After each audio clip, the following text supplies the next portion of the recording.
ละเนา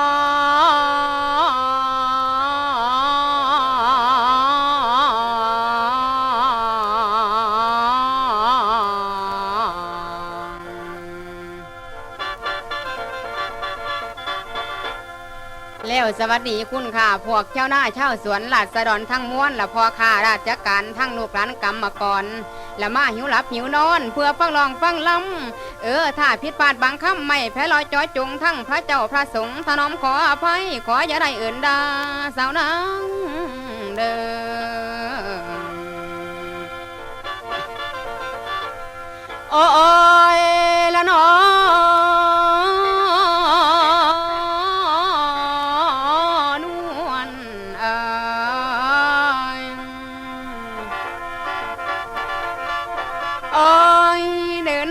ค่อยฟังเอาเด้อนี่พวกคนอยู่ไกลเพิ่นไปเลือกเก่าได้ดอกยิงหนึ่งสายสองอันนี่เป็นเหตุของนี่กะลำสิ่งหยาดแล้วเด้อพี่ให้ฉันขอประกาศไว้เตะหัวที่พอทั้งนี้กะบ่มีพ่อสองนอนปิวอยู่ผู้เดียวบ่ทันมีพ่อสองหันบาทหนึ่งยังบ่มีคู่ของน่ะคงเป็นสาวโสดเพิ่นบ่ให้แก้โจทย์หยัดแย้งสิ่งนางให้ฉันเป็นคนกำสองสายหยาดแย้งให้เด้อพี่ให้ฉันเป็นคนแบ่งบ่คนครึ่งคนกลางคันเดียวนี่กะหลุดมักสู้ทางมาเต็มใจทุกกำขั้นแม่นนำกะสิกินสองคงผู้กินทางน้องทั้งบึงทางหวยทางคนนั่งกะสิอวยอันไหนทุกแก่กันเป็นฝ่าหรือแพ้กะสิถือสองบาชอบเด้อพี่ชอบก็ชอบทุกท่านี่เต็มใจทุกทางสมก็เป็นคนกลางสองใส่สิ่งหยาดให้เด้อพี่ให้นักซ้อมเบิ่งบาดน้องตาซ้ำเนียงน้องบ่มีลำเอียงคอยดูสากลให้เด้อพี่ให้ดูจักบันบอลนี่จักไผสิดีฟังมึงบาดปีที่โวหันฝีปากจักมันไผสิฉลาดเสียมแหลมปัญญาเจ้าศรัทธานี่ก็ฟังอยู่มากฟังว่าหันฝีปากแยกแย่งชิงกันสมพอปั่นกะสิปั่นตกลงได้ส่วนพี่บุญมาพี่ท้องศูนย์เจ้าอย่าเป่ารีบด่วนป่านขี่ริมทั้งธรรมดาคนกลางกะต้องดูละเอียดจักมันไฟสีได้เบียดสองเต่าตุ่มบันไปคว้าจะฟังมองหันไปสองสายทั้งคู่เน่เด้อพี่จักมันไฟสิอยู่13เป็นผัวยังบ่ทันดูตัวกำลังหยาดแยงฟังเอาเด้อฟังผู้ชายสิแยงหยาดมากหอยง่ายแล้วแต่ผิดแต่ไหวไผดีกะได้ยังนั่นเด้อยังบ่ทันบอกให้ใส่เบิ่งสำนวนตาหักเห็นสมควรกะสิเอาเป็นครูจังสิเอามาอยู่เขาสอนนอนเตียงรอฟังเสียงดอกจักไฟสิเก่งยังบ่ทันหอนเฮงการสู้และสาวทุกถึงเข้านี่จะเป็นบุญหอดจักมันไฟสิได้กอดบุญหวมมาถึงถ้าน้อมนางนี่ก็อยู่มาหึงหลายปีนอนเปียวตัวเขานี่มาเหนียวเบาสู่สองคนขั้นเด้อพี่ขั้นตาหักเป็นทาได้ผู้ทั้งขัวนางสิมอบตุนตัวให้หมดทั้งไข่ขั้นได้ผู้ทั้งใส่บุญทอผู้เขาได้นั่นละได้ทั้งไหนกะสิเอากะบ่กินจักกำขั้นแม่นนำกะสิกินทั้งว่างน้องบ่เกียดปอสั่งทั้งสองพวกเจ้าผู้ใดเบานี่ก็ทามีแววคงสิเห็นบักแก้วห้อยควนฝ่าพาสีหน้านวลมวนไว้สะก่อนเท่านี้นา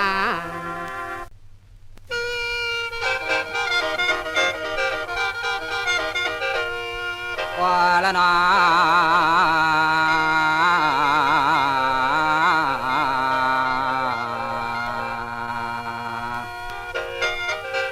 ต้นได้ต้นจังว่าต้นตามสาเฮาบ่เอาคันสาจังบ่เสียคำพูดจังบ่เสียคำจ่าแต่เฮามักกันมา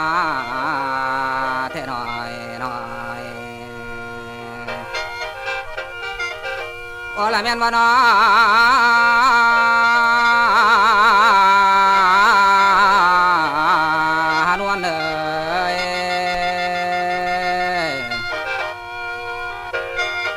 เดี๋ยวนี้มันฟังเอาเนื้อในบันไห้คอยฟังแม่ทั้งก่อนกะถูกกันที่ลำสิงสู่พี่ยิงเมืองไส้สองสิได้ญาติกัดตอบยังไงหอยจีบจีเผากับพี่น้องวุ่นทุนหัวในตอนนี้เจ้าบ่ท่านมีผัวเราคล้องเป็นสาวโสดจูผู้เดียวสันโดดเป็นสาวเอกาเจ้าสัทธาว่าให้ลำสิงสู่ขวาสิงสู่พญาแยงสิงเงาไร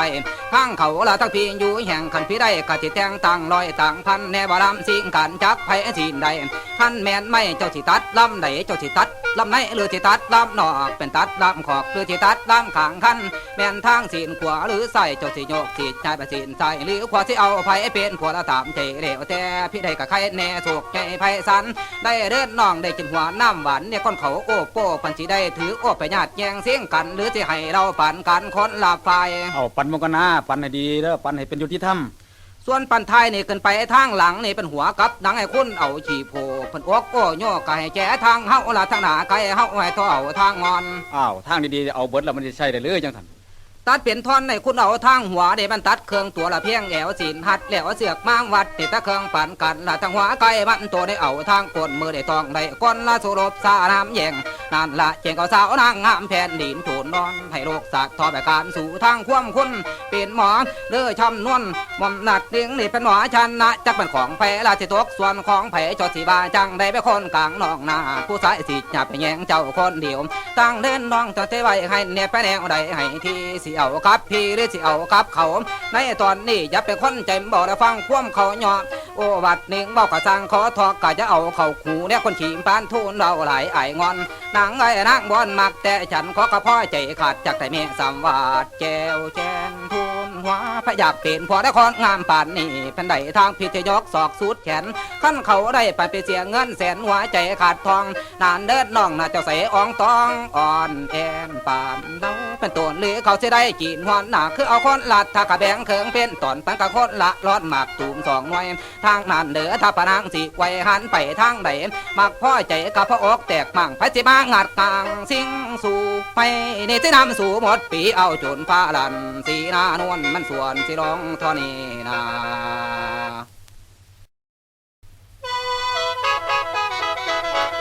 โอ้ละเนาะ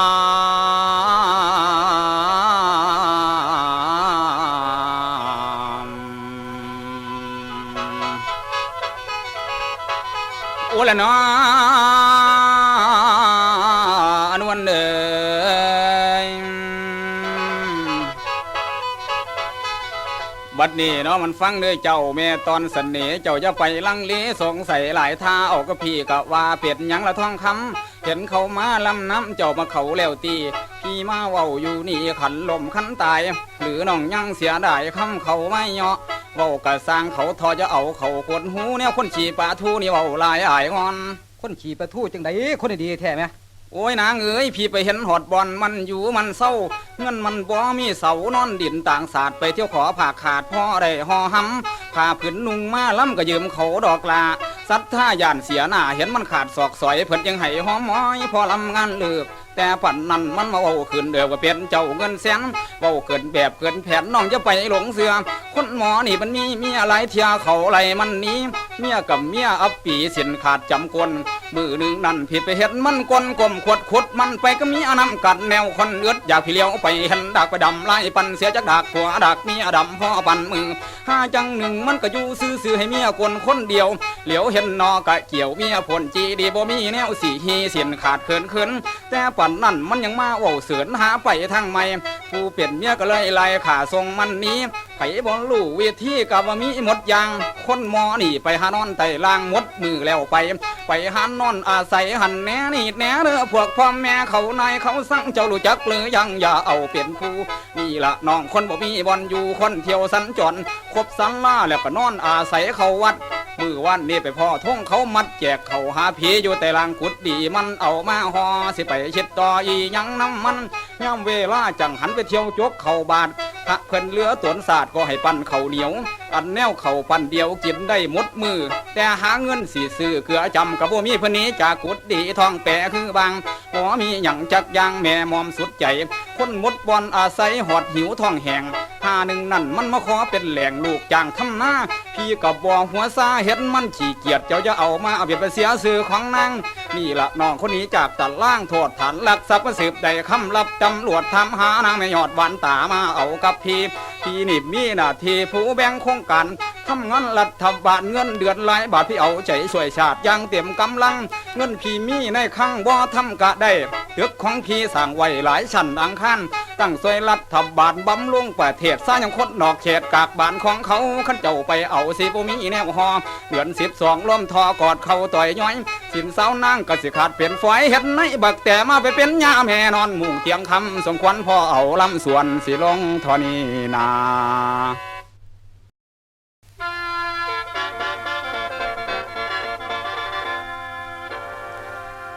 โอ้ละนอ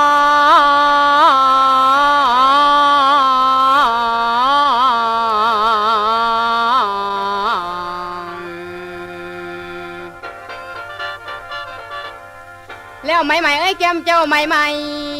แล้วไหมเอ้ยแก้มเจ้าไหมนั่งบ่ป่าบ่ไล่นั่งบ่ไปน้ำไผสิเป็นไผเลี้ยงยาอยู่น้ำอายโอ้ยละหนอ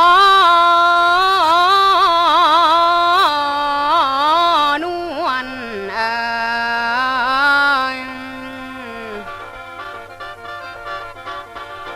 โอ้ยเอาเด้อแต่ฟังเอาถอนอีบ่ตอนสะนี่เดี๋ยวนี่พวมลังเลในใจแสนอยากสิให้นางแบ่งผักขันเป็นสู่เป็นผัวให้เดิมพี่ให้นางตัดเป็นตัวนี่คำเดียวสิขาดสิไปทั้งโคราชหรือสิไปอุบลสิไปทั้งสากลหรืออุดรขอนแก่นโอ้ยเด้อพี่จักเป็นไผสิแม่นขันผัวเกวดวงตาพี่บุญมาพี่ท้องศูนย์จังเป็นมักเจ้าไหลนี่ทั้งสองพร้อมหน้าขันเสี่ยวพอค่ะเสียดายพุ่นนางมักคือกันสู้ทั้งแต่เสี่ยวผู้หนึ่งแน่เด้อพี่บ่แม่นแนวแบ่งเกิงดอกคือเฮาปันป่าแต่เฮาเว้ากันมากะอิดหิวลิ้วลีนั่นเด้อพี่อย่าเสียใจเด้อพี่ขันไผบ่ได้เลี้ยขันบ่ได้เป็นเมียคงเป็นแต่สู่ทางนั้นละทางผู้ใดก็จะสู่คือเด้อไกลเด้อลังเสียผัวเผลอเมียสิเป็นใจตั้งอันเด้อพี่ยังบ่ทันสะวังยังอยู่อีกไกลนางเสี่ยวพี่ซ้ายดอกพุ่นมาทางนี้พี่ท้องศูนย์อย่าเสียใจเด้อพี่ขันอย่าโกรธอย่าสังขันบ่ดีสมหวังนี่คงเป็นแม่ห่างน้องสิขันไปสั่งน้ำบุญมาสาก่อนนั่นเด้อพี่ร้อนว่าบุญบ่ให้เป็นห่างหาสิมีสาวนางน้องกะสิไอ้คุณพี่กะเสี่ยวคุณพี่กันเป็นที่ตกลงนางสิปงคำมักดอกเว้าจริงมันบ่หันกลับเป็นไม่เต็มใจไม่ทุกคำให้พี่นำผู้เฒ่ามาเว้าก้าวคอพ่อใจแล้วอย่ารอโดนมันยากให้พี่จะผู้แจ้งเมาหาเฒ่าเจ้าอมสมควรแล้วเสี่ยวกันเป็นคู่ให้ท่องศูนย์เป็นสู่บุญมาพี่แต่งงานหานั่นละหาอาจารย์หมอเฒ่าวันเดือนปีเลือกถึกเมื่อใดก็ให้เว้าเสี่ยวเขาห่วมเฮียงบอกเด้อพี่บอกให้หมดเกียงกันพ่อแม่ลุงตาบ่ยันเพิ่นมากินดังผู้แต่งผู้แฝงเอาได้นอสิตกลงให้บ่หนีไปทางไม่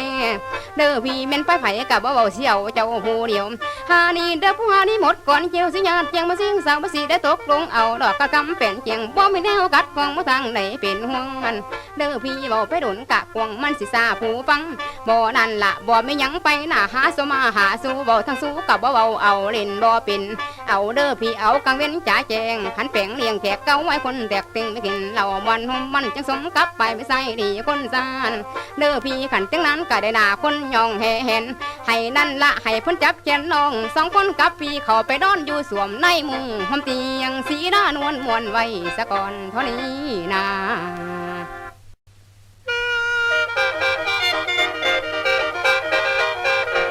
ละนา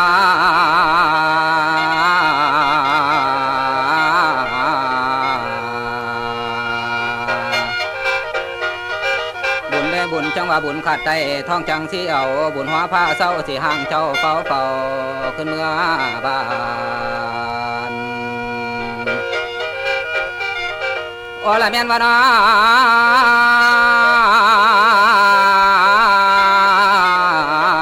ฮานวน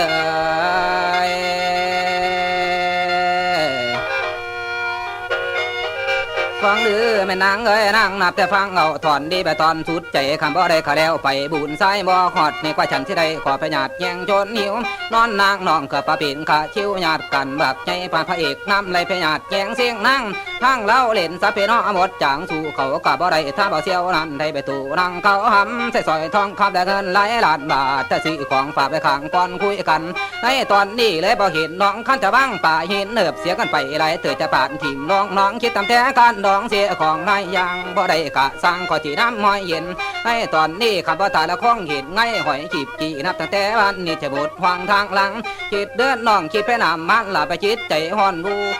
บังโยเราอดไปได้ใจปวดสาวมีทมไปเจ้าน้ำกันดาดดินคิดเดินนางคิดไปถึงผู้อื่นละคันบ่ท่านไต่เราขอลูกผู้ชายแต่หัวสูงเพียงฟังเงินเรามีแม่นไหลสักขนับเป็นแสนคิดตั้งแต่ขาดแน่นเปิดเส้นเข่าลืมถ้าวิชาอื่นหรือได้ความรู้รอบตัวในตอนนี้เราก็บ่ได้กลัวไปตกใจสะทานถึงเบาทิ้งหน้าพลักแรงภูมิฐานสมบัติเงินสั้นเล่าดีกว่าสัมพิษแต่เราเต็มตำซ้อมหมอหัวซ่าเสียงทางวาด แบนสันนาไปแล้วก็ไม่งอได้กระสังขอทอดไปเข้าไฟเข้ามันที่เขาฉันนั่งมีแต่น้ำเขาจากเถื่อนแต่เราเสือไปนึกอยู่ในใจบ่บันในกะบ้านใดคงมีโอกาสเราต้องผูกพยายามบาดเป็นคู่ซาดตัวขันนอนควายปูละบักตูมสองหน่อยนอนนางน้องขาบ่ได้ต้องกว่าไปเจ็บในสันดาผสมความต้องขาดที่หาเดินแถมไม่ลานางสาวบ่ต้องหามอนใส่ด้วยเวทค่าถามสู่เลือดน้องสู่ให้คนปัญญาให้เขาแตกเล่าเขาจะฟังแตกข่าวมืออื่นมือเสียวให้คนเลือจะบักเสือบางขอจะเล่าทำคนหลอกมาแล้วหลายแสน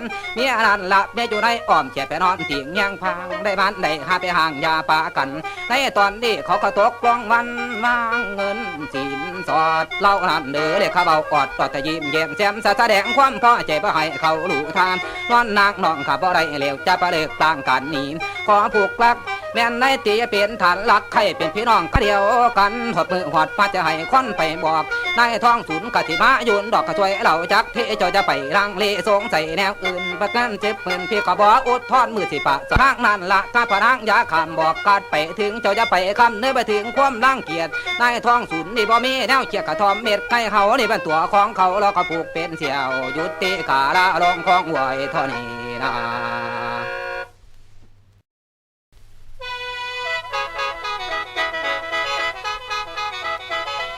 โอ้ละน้อ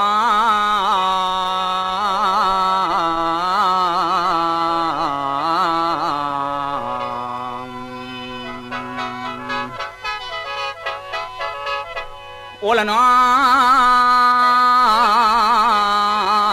นวลเอ๋ยบัดนี้ข้าวนี่ได้เป็นเมียโศกหลายบักแย่กำลังได้เมียไม่น่าสิ้นใจบานอยู่ทางนอนสถานหอเปล้อมเป่าเตี่ยวนี่บ่คือเก่าแต่ก่อนฮีหุ่นย่านบ่สำเร็จผลได้เมียเทียมขางไผสิมางัดง่างก็บ่ต้องตกใจสัวสิได้เจ็บตายจนแล้วจนแหลกจนว่าอกสิแตกญาติแย่งซิ่งกันได้หรอละทั้งฉันนอนซ้ำปานแหดบ่มีฝนมีแดดเข้ามุงนอนเตียงเปิดมึงเลี้ยมบักเฟียงสองร้อนจุ่มกุมทั้งไฟเฮาได้จุ่มบักเสียวเฮาหมาญาติกันแต่เวลาประมาณทุ่มเศษจนตกเข่าไม้เฉดเด็กเดินเที่ยงคืนจึงได้เป็นตัวยืนตกลงแบ่งภาคได้กันแล้วกับว่ายากผ้าสางผ้าแปลงอันคำลักคำแพงกับว่ามีแนวทอมีแต่ให้แม่นอนอนสุขสบายเว้าทั้งขาทั้งขายให้เป็นคนออกหน้าเว้าทั้งสินทั้งผ้าเครื่องนุ่งของถือสิเอาให้คนเลือจดหมดทุกอย่างเพราะว่าเราเปลี่ยนสร้างหัวหน้าจัดการเปลี่ยนเครื่องเฮือนเครื่องซ่านสำหรับของใช้สิบ่ให้มันไก่บักเสียวตาขาวถึงฤดูย่ำหนาวเรามีผ้าห่มบ่ให้นางได้จมลำบากแนวใดลูกน้องมีทมไปตึกแถวห้องลานพวกเรานอนอยู่บ้านบ่ต้องตากฝนไปทางไหนรถยนต์มีคนขับขี่คือน้องกับพี่เป็นเทวดาพ่อเป็นเจ้าพญาเงินเดือน10,000 บาทเก็บแต่ค่าตลาดเดือนหนึ่งหลายพันบ่ต้องเฮ็ดจักอันนอนอยู่กะแล้วบ่ต้องให้เมียแก้วตักน้ำทำครัวให้เป็นเมียเจ้าสัวเงินหลายล้านหมื่นเจ้าเอาคนอื่นขาดซาตานี้อันนี้โศกนางมีบุญหลายเหลือทรัพย์ค่อยถ่ายใจทันนับดากด่านผ่านลิงนั่งอยู่เตียงซับปิงแต่งตัวอ่อนแอนบ่ให้น้องอยากแชนน้ำให้น้ำหน้าให้นอนจนขนตาเสียนห้าวแข้งปงหน้าใหญ่ทอกระดงได้ผัวคนมีอยากฟังเสียงดนตรีแต่วงปีพาดนั่งบ่ต้องลำบากโอ้บัดเนี่ยทะยอบูบนเตียงเขารอฟังเสียงละบำลือร้องนี่บ่มีแนวต้องลำบากแนวใดถ้าจะไปรถไฟจะพาขึ้นชั้นหนึ่งให้สาวนางนอนพึ่งตากเหลี่ยมบักเฟียงนอนอยู่กับบนเตียงฝูกเบาะเก้าอี้ขั้นบนชอบอย่างนี้อย่างอื่นทมไปอยากฟังเสียงฉันในแก่วงแก่เดียวนางอยากเกี่ยวสิไปสั่งเขามาสิเมาเอาราคาขึ้นละจักลอยเครื่องแหวนเพชรนางสิผูกบอนใดเกินว่าแสนสบายนี่บ่มียากยุ่งมีแต่นอนในมุงขามลวงหลายปีนางก็จึงได้มีอุทธรทองอ่อนบ่มีคำเดียดร้อนนอนเลียนอยู่สบายตายไปนี่บ่มีแนวจากยางเอาละน้อนอนนางสิได้ไก่จากจอกวันนี่เล่าลองสมควรพอเอาลำส่วนสิลงทอนี้นา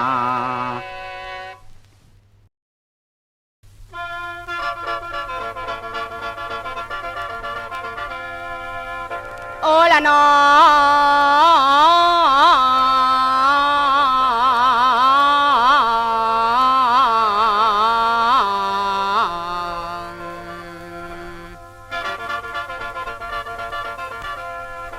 แล้วเปิ้นเวินไอ้แก้มเจ้าเปิ้นเวินละขั้นสู่เพิ่นแฟนเพิ่นขันสู่เขาแฟนเขานักปานใดกะสิหาบบาปปานใดกะสิเอาบ่สุกเสานินท่า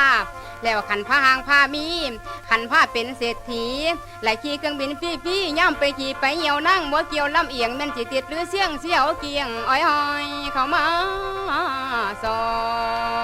นโอ้ยละนอนวล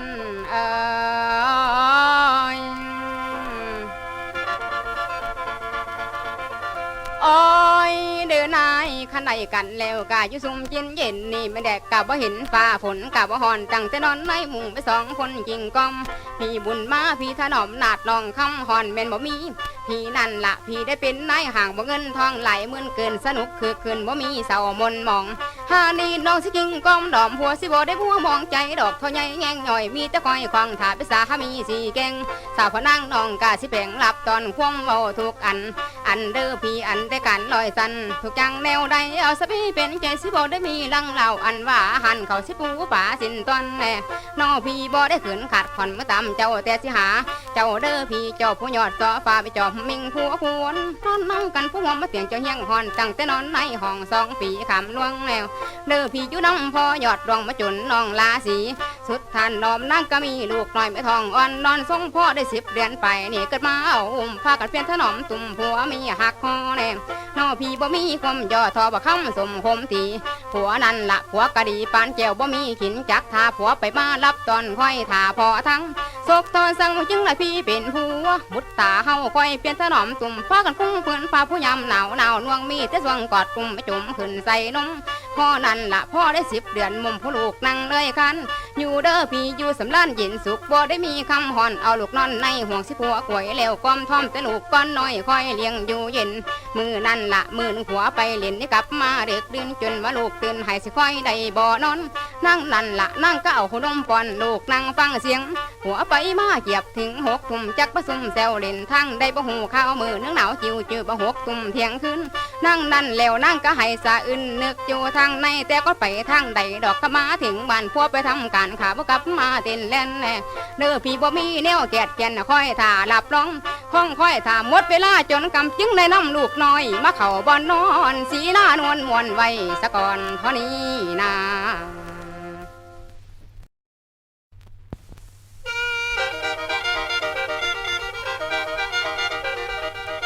ละนา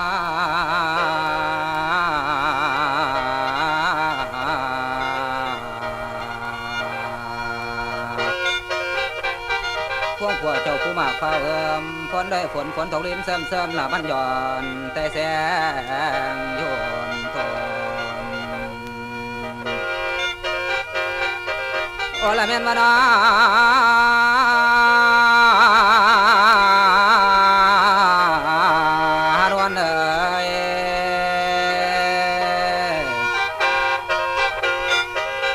เดี๋ยวนี้มันฟังเอาเด้อหาได้ไปเยี่ยมหมู่ก็เยี่ยมบ้านของเขาผัวของเขาน่ะเป็นเสี่ยวครับแล้วเขาเมียเขาเป็นนอแต่ก่อนนั่นเกี่ยวของเป็นสู่กันมาโดนเว้นลาดเขาเอาผัวจากตัวเขาเลยบอกปากกระสังเทาะแล้วไปแต่ว่าทางในใจเน้นบ่ลืมจากเธอแต่ของหาทำโอกาสซ้ำเมื่อในวันนี้เราต้องไปเยี่ยมเกิดกระทำดูน้องรักพ่อไปเห็นแล้วกระทักถามทวงท่านที่วันนั้นละวันนั้นผัวมันนี่ก็ไปเที่ยวตลาดเราตั้งตัวสะอาดพยังท่านสับไหมพ่อตะคืนบ้านได้ไปจัดการผู้ศาสตร์ทางน้องสาวเดินจัดตาไปคนหนึ่งพร้อมมันหาเอาน้ำใส่ขาขย่อมือนอบจกขนบมือตอบแต่ขามเข้ากันไปคุณพี่มาแต่ใส่ละประสงค์อย่างแน่เป็นพี่มามแบบไปหาสื่อน้องงามไอ้ตอนนี้เป็นจังไรขอบป่าประทันสั้นของพี่ตัวบ่ได้ตินที่ได้เข้านำบุดมทั้งฟ้าฝนแม่นดูดต่อกระสมบุญทุกคำบ่มีวิทย์มีมาไปเข้านำอาหารระพักขันนานจังมาเห็นนานเล่าทำบ้าเนี่ยพ่อน้องไปไหนจะก็ไป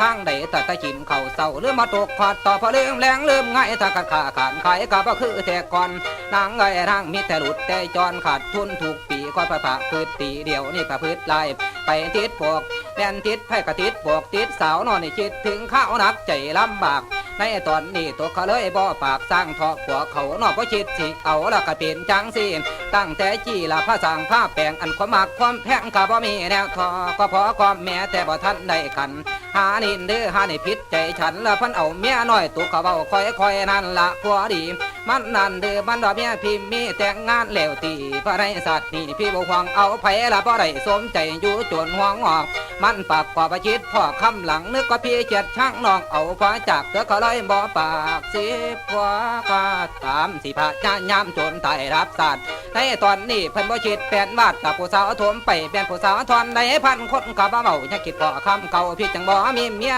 น้อมเบ้หมอมมันได้ผิดกับเจียเพชรเข้มไม่จีดพี่บ่มีแนวเปิดกระตังต่อซ้ำเมื่อเป็นแต่เจ้าสิไปลงไล่คำเก่านอนนางนอนบ่เคยเว้าทีมเป่าตั้งแต่ไรมาในตอนนี้บ่เคยเว้าทีมเป่าตั้งแต่ไรมาโดนเวลาว่ากันตอนนั้นบัดที่พังหมดเรื่องขาเลี้ยงก่อนซ่อนต่อเอาละเนาะบัดนี้จะพ่อถวนบอนเดินสีหน้านวลนี่มันสวมสิร้องเท่านี้นะ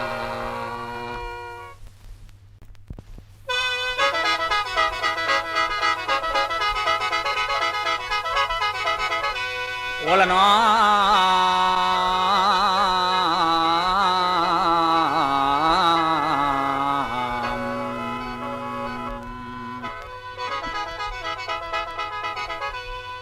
โอ้ละเนาะนวลเอ๋ย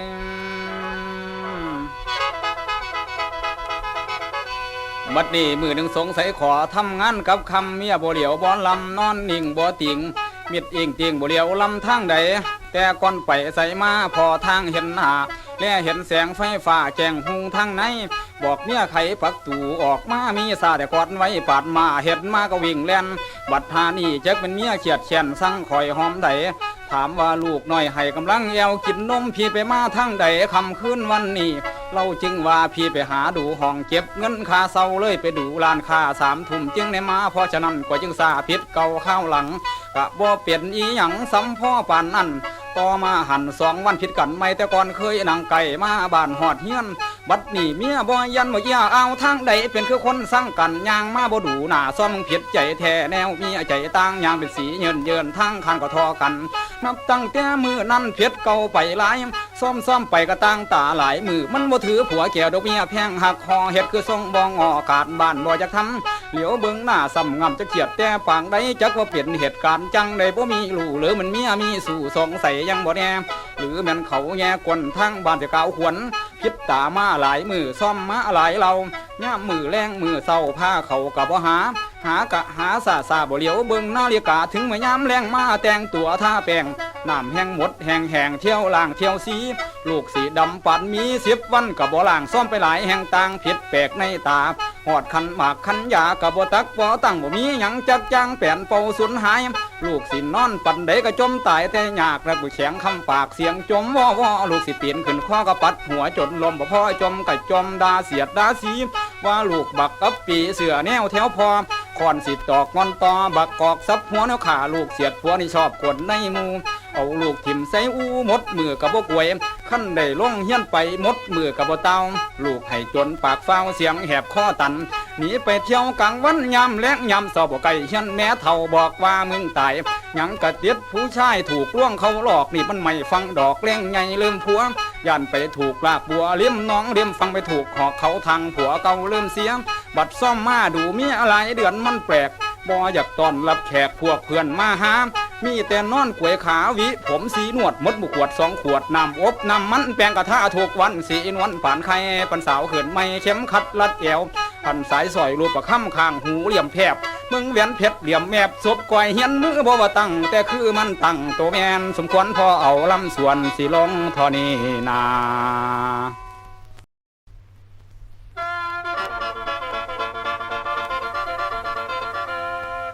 โอละนอ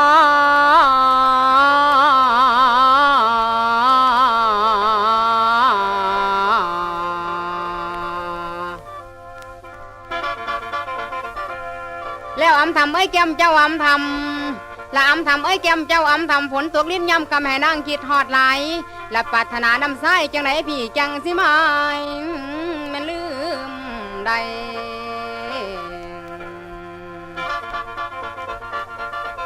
โอ้ละนอนวล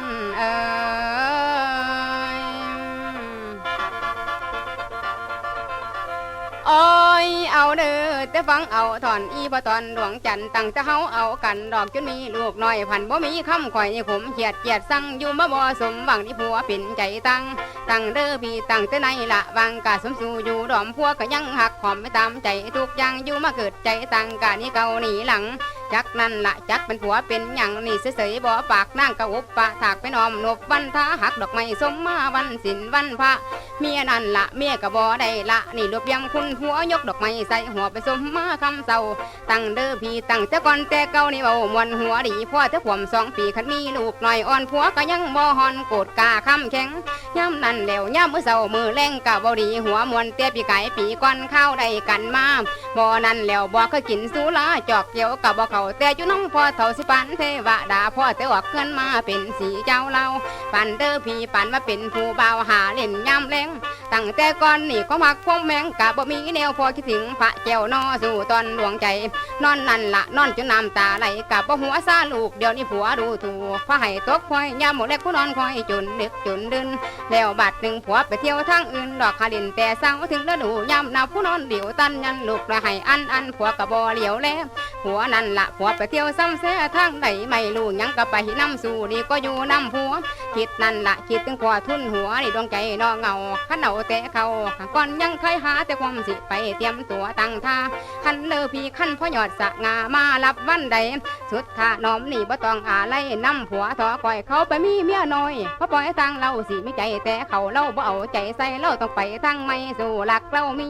ว่านั่นละว่าแต่อะเวกีกับผู้หญิงเล่นสู้ตกนั่นเด้อตกกะคงมีหมู่2-3 คนสิไปตกแต่ตุนคนเดียวกับบ่แม่นเขาว่าผู้หญิงแล่นนำสู่นี่หัวแล้วเด้อพอย่อมพี่บันซับหัวกะเล็กแปลงแทงทังเพราะว่าแต่ทังให้มันถากมันไทยมันสิทังบอนใดเล็กแต่งนายจ้าฉันนั่นละฉันได้ยินคนสาวน้ำอยู่ไม่มีคนไปอบหลายปีโดนไล่มันหลอนเที่ยงคอนหลอนอยู่บ่มีน้ำย่อมพี่บันเป็นกระต่ายนี้จากพันพวกอยู่ไปถากเห็ดแปลนทำลงเดี๋ยวนี้มีหอดคงอยู่น้ำอยู่หลอนตั้งตะกี้แต่ก่อนกะว่ามีอีหลีสีหน้านวลมวนไว้ซะก่อนเท่านี้นะ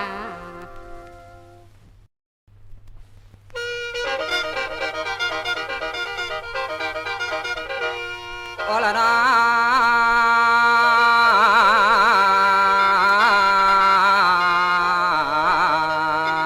ละนวลเอ๋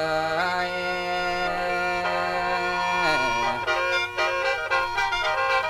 เดี๋ยวนี้มันฟังเอาเด้อฮะได้ไปอีกที่ก็เตรียมตัวหลายอย่างเตรียมเอาของต่างๆและไฟฟ้าเป่านิ่งเราจะพาพูนยี่จะแม่เขาวิ่งแล่นนางไอ้ทางจะไปทางขอนแก่นหรือไปทางอุบลจะไปทางสากลหรือไปทางโคราชขึ้นเราหลายล้านบาทนับเป็นพันเทียมนั่นเด้อเตรียมไปบดครบข้างกระสือตัวขึ้นรถพร้อมจะสับหมดรถตีกระดาษตีนซ้อมแต่งตัวหมอราชการนางมาขยังสักกะขยังแผ่นดินไว้ซื้อว่าบักโนไม่วิ่งไว้ป่านเดี๋ยวพอห่างงานลัดถือแต่หูสั้นซองลองในตอนนี้แม่นที่ขี้ภาพสอนปันเด่นตีนตะวมีหอบมีเสาลูกจังทางไก่ทางบางแปดแดนสิบไม่จะวางพันลอยสินขี้ดอกทางเล่นแต่พ่ออดีครับให้มือนั้นออกผ่านสายไปคนถามซองจะพวกปลูกฟังว่าที่ไปรำงานมากับป่าดาไพ่สายปืนพกแต่โตดีขบชดเข็มทิศนาฬิกาถ้าเป็นคนทำมาได้ไปไรไม่รู้สั่งนั้นแล้วซ้ำไปกับพวกมัวเขาลองหลวงทุกคนอยากจะสนละบดน้ำฉันปีนความต่างไงทางสารขึ้นมันดวกอะไรลึกย้ำใจของชาไรสมใจที่อ้ำลำถ้าวันถูกตาขมืดคำภูมิผำในตอนนี้ยุดพักแข้งประจำแล้วสะไปเด่นก่อนสั่งให้เขาไปซองดูแล้วเลยครับบอกแกพวกแดนใส่ละจะฝึกเหตุเตรียมตัวพวไปกินสุดล่าทางใดไม่รู้มือทั้งสวมบอลยกก็สืบใจคำจริงใส่ถ้าไปพูนหญิงสืบถามสังเกตแดนจังใดเนี่ยก็ต้องสำเร็จไม่ต้องสงสัยออกจากเลือกย้ำใช้กระบอกดีโอกาสให้รางมันแม่นพันบาดผู้สืบสับไปบ่ตกหัวทั้งตาประจัดการนางมาเล่าไปยืนเด้อค่อยถากพักหน้าประตูของได้หอมได้หัวกระปูเคยได้ข้ามเห็นนางยาคาลงจากแค่หามตรงกับมือแดนเว้นละกนับ3 ทุ่มเสร็จเธอได้จันไม่เขียกระเทิงกะเทิงหานผู้ยอดตามบ้านไปเลยยานอยู่ลูกนั่นเด้อหลอกก็นอนอยู่อูกะจะห่วงอะไรอุ้มบ่ยอดใส่ใจขึ้นบนหลังมากขันมือขวาก็ต้องลามือใส่ซาปะแกนแล้วขันบ้องเดี๋ยวจะพาเจียงจางฟังถึงห่อลูกจะไปทางคุยกัดผมจะก็จุกหรือสมซองน้อขันเนียงเพราะนั่นเด้อพ่อจะบังแล้วเสียก็ซ่อนมาขับหายพวกปีน้องแม่นเล่าอะไรก็ไม่รู้สำนับไปหอดเมียงแล้วพักนอนนิ่งเบิดเพียงแต่พังเลี้ยมหมักเพียง2 หลอนจุ่ม กุมภาษานุกจกกระไมแห่งจักพัดนอกกวยขืนพันสมใจได้ยามในตอนนี้กว่าที่ได้กอกหากระแทบน้ำตาไหลหาได้สมใจได้แม่บักเสียวภาษานุกเจ้าก็ได้บักสมผลในตอนนี้นักพวกกดนกกระเวลาลุงเจ้าตัวของข้าพระเจ้าครับพันละจ้าสวมแหวนตากระเสียนในเสียนนอกหัวสวมบอกเขาเฮ็ดคิดปิดปังพิษทะลองเท่าหนังคัดมันเหลี่ยมภาพแต่งตัวดีแม่นสุภผักกระมองดูดูลากระพัดละจะไปรำกันทางคู่ประคืนนั่งอยู่ข้างในรถชั้นในสุดที่ข้าพระลองคองไหวเท่านี้นะ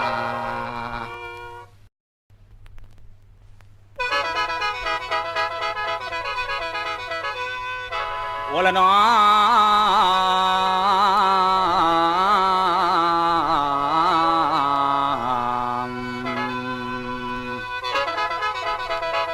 โอละนอ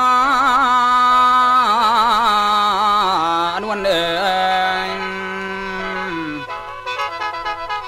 บัดนี้น้องมันฟังเหยียบก่อนกอดหนึ่งนำเมียโลได้สั่งได้เสียฝากเลี้ยนฝากลูกเขียดว่าเขาดูถูกมาลักเมียนี้น้ำมันยางใจดีคอยฟังสืบข่าวข่มตำรวจคงเป่าข่มโคสั้นน้ำหน่อยเห็นรูปไทยมาลงพิมพ์ประกาศติดอยู่ตามทันหลับไปถูกแข้งทุกขนตามโคราชตุ้มบดดูดอนคอนจันโยบันเดกะแม่นรูปไทยของมันทางนครสวรรค์ลำปางเสียงไม่ตลอดหัวเมืองใหญ่กรุงเทพธานีทางปราจีนบุรีนครศรีธรรมราชเล่าได้ออกประกาศลัดดันทางปลายตามโฮเทลบอนไดพักแกล้มคนแหวงลูกเมียของพลอยแก่ติดอยู่เป็นแถวส่งลูกไปเมืองแก้วย้วนจินต่อเขตคนออกดอกเขตต้องตรวจหนังสือทะลุปลังมันคือตามหนังสือเปล่าเราต้องได้ยินข่าวถูกเขากักตัวผู้หญิงหลักมีผัวแลนตามไส้สู่แม่นจังไหนก็อยู่ในแคว้นแดนไทยแม่นสิไปออกนี้เมืองนอกเจ้าหน้าที่คงบอกให้พันไปมาเจ้าหน้าที่เนี่ยมาใส่แดนขัดแข่งแห่งอยากให้มันเจงขึ้นทางเรือบินก่อนสิขึ้นเครื่องบินต้องมีคนลูกผู้หญิงแลนน้ำสู่สิไปได้จักเดือนน้อยเกิดเดือดหมุนเวียนกับลงสู่พื้นคนปัญญาตื่นไม่รู้ช่องทางโทรเลขเราวางลัดตามระยะพูดถึงลักษณะรูปไทยของมันแม่นวันน้ำกระท่านมันไปไม่พ้นกูน้ำท่านเหลวลงถูกฟอมชิบหายเอาเถอะเล่าไม่ตายคงสิได้พบหน้าคงสิริอยู่ป่าของหัวมิอยู่เปลี่ยนคนให้คนเห็นวันใดแน่แน่พ่อได้ยินเผยแพร่หลายปากหลายความเล่าก็เตรียมตัวล่อค่อยฟังเขาบอกตามเมืองในเมืองนอกทุกเส้นทุกสายไปบ่ท่านได้หลาย2 เดือนข่าวกายได้ยินข่าวง่ายๆตามความขาดหมายวิทยุกระจายบอกมาโดยด่วนพูดมาเปลี่ยนส่วนถึงนายบุญมาคนกะเจละจ่าทั้งเหนือทั้งแต่ว่าเขาจับตัวใดโยพระนครไอ้ทันเรียบสัญจอยไปมายาสัตว์ตำรวจจับไปทาเรียบด่วนทันหันเล่าก็รีบขึ้นพันไม่มีเนิบนาบเยี่ยมออกของโกกากโดยด่วนทันไฟลุงเงยลุงโดยด่วนทันที่ขึ้นไปสถานีทำนายตำรวจจับเขียนพวดก้าวสวัสดีคุณดีหรือสามีของเขาคนแรกตัวก็เลยจำแนกเราเหตุให้ฟังเลยพาไปห้องขังดูตัวไส้สูบใจเล่าหล่อนวุกอังทั้งในเลยได้พูดออกไปเป็นคำจุนจานโอ้โถอีกนด่านอีดากจองห้องอีสันดานดอกท่องช้าเพื่อช่างขายเขียนหนาชั้นโพดนักหนาโคพระพราอีหญิงก้นรั่วอีตูดตะกวยคนขั้วลงอ่างอีเมยางมาหออีเลาะขอบรั่วมึงนี่ประพฤติชั่วข้าวนี่รู้ไหมไม่ต้องมาทันไรกับกูตามจังไหนให้กูดูจักวางเถื่อบักมันหลักมาโคพระพรานี่หรืออ้ายเพื่อนยากกดให้กูขอฝากมัดเบิ้งสักเพ่งแกนี่เนื้อนักเลี้ยงหลักเมียของข้าพ่อพระพาไอหาสัพดลแกนี่ไม่ใช่คนทำกันยังนี้ทำกันยังกดปีผิดท่อเดี๋ยวกูเตะสักพอไอลิงดอกเจ้าสมควรพ่อเอาลำส่วนสิลงทอนี้นา